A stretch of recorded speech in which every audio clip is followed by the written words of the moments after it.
اب نوٹ کر لیجئے، یہ کتابیں اگر آپ پڑھنا چاہیں تو کتاب الملاحم میں پڑھیے.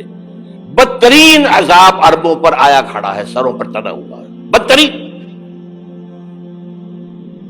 ایسی جنگ ہونی ہے الملحمۃ العظمیٰ، جس کو کہ میں بھی آپ کو گواہی پیش کر دوں گا، جسے کہا گیا ہے لاسٹ کروسیڈ. بش نے بھی کروسیڈ کا لفظ بول دیا تھا، پھر واپس لیا اس نے. نکل جاتی ہے جس کے منہ سے سچی بات مستی میں، فقیہ مصلحت بین سے اور ہندے بادہ خار اچھا. کروسیڈ کہہ کر پھر واپس لیا.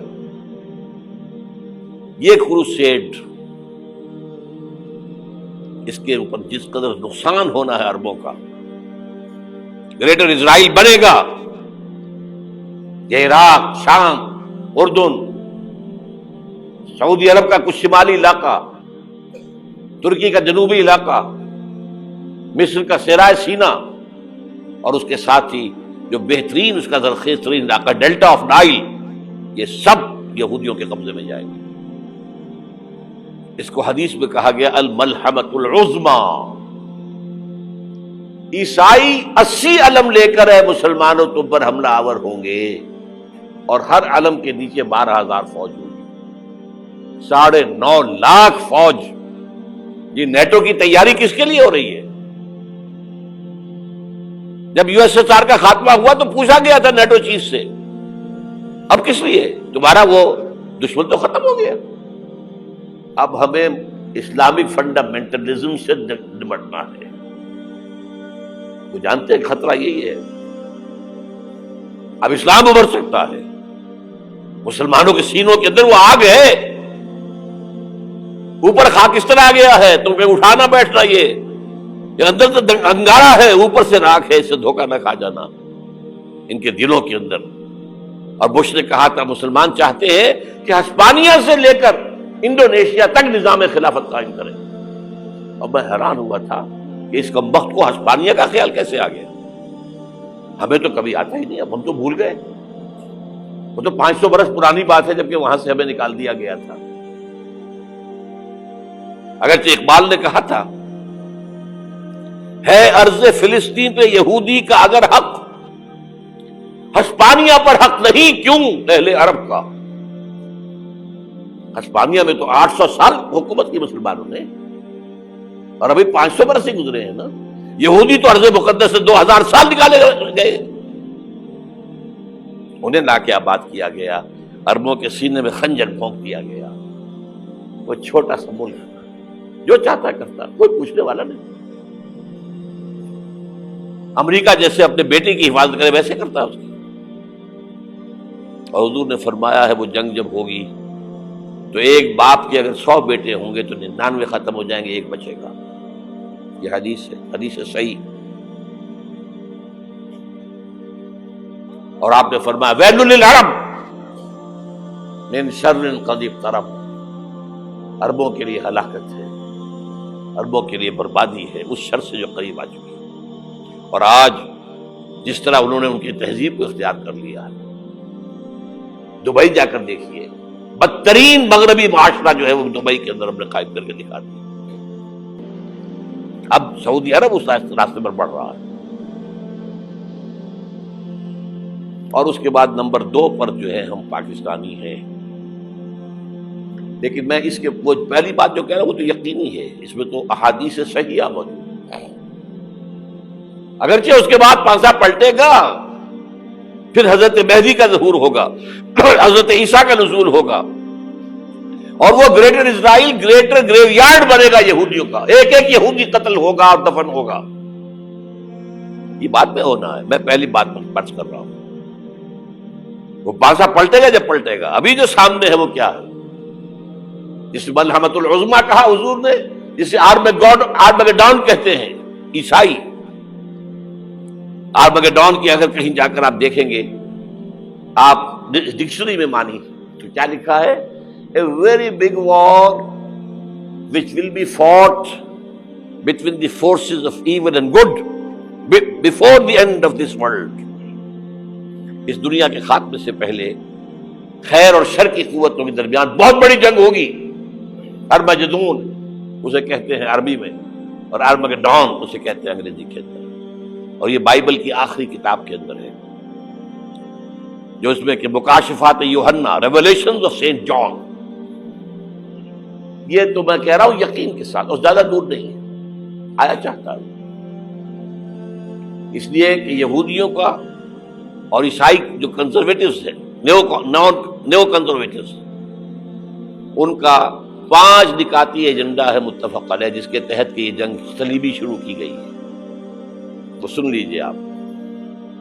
آرمیگیڈون نمبر 1، گریٹر اسرائیل قائم ہو جانا اس کے نتیجے میں نمبر 2، مسجد اقصی اور قبۃ الصغریٰ کو گرانا نمبر 3، وہاں 3rd ٹیمپل، وہ مسجد جو حضرت سلیمان نے بنائی تھی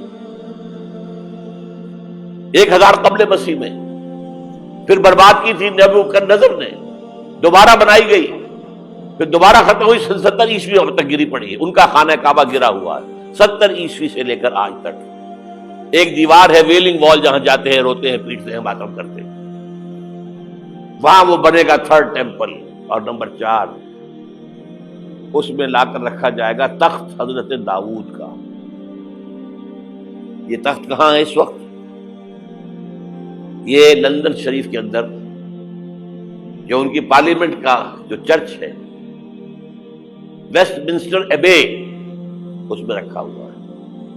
ایک پتھر تھا جس پر بٹھا کر حضرت داؤد کی تاج پوشی ہوئی، پھر حضرت سلیمان کی ہوئی، پھر وہ پتھر رکھ دیا گیا جب حضرت سلیمان نے بنایا ہیکل مسجد اقصی، وہاں رہا وہ. ہر بادشاہ جو تھا یہودی اسی کے اوپر بٹھا کر اس کی تاج پوشی ہوتی تھی. سن 70 میں ٹائٹس نے گرایا اسے، ہیکل کو، وہ پتھر لے گیا، وہاں سے روم گیا، روم سے آئرلینڈ گیا، آئرلینڈ سے اسکاٹ لینڈ آیا، اسکاٹ لینڈ سے انگلینڈ آیا، اور اب وہ رکھا ہوا ہے 14ویں صدی عیسوی سے آج تک. وہ ویسٹ منسٹر ایبے میں رکھا ہوا، ایک کرسی کی سیٹ میں اسے بنا دیا گیا ہے تخت کی شکل میں.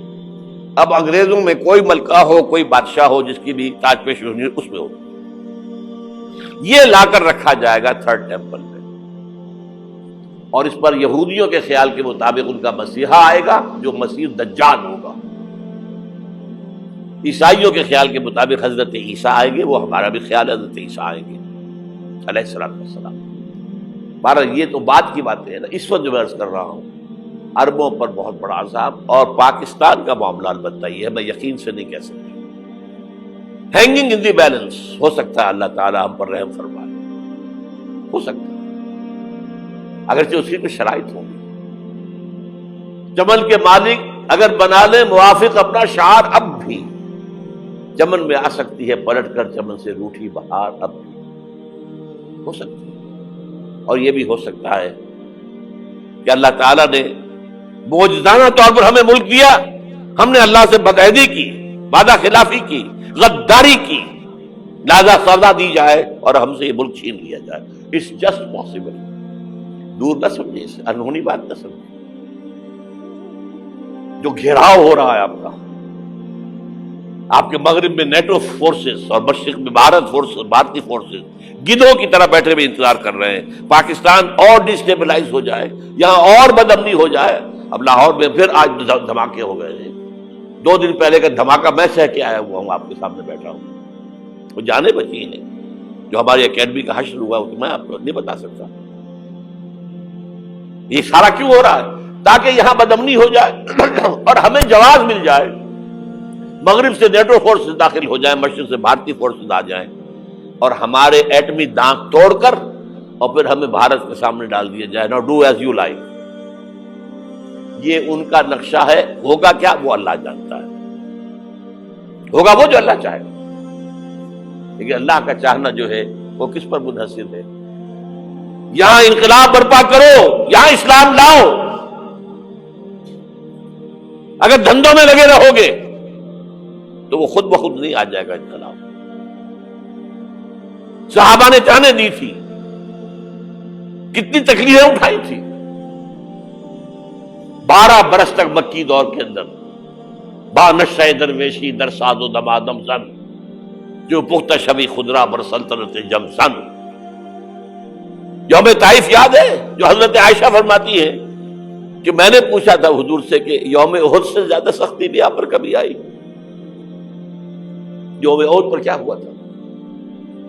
تلوار کا وار پڑا تھا آپ کے چہرہ مبارک، یہ جو رخسار کی ہڈی ہے اس کے اندر وار گیا ہے، اوپر خود کی 2 کڑیاں تھیں وہ اس میں گھس گئیں،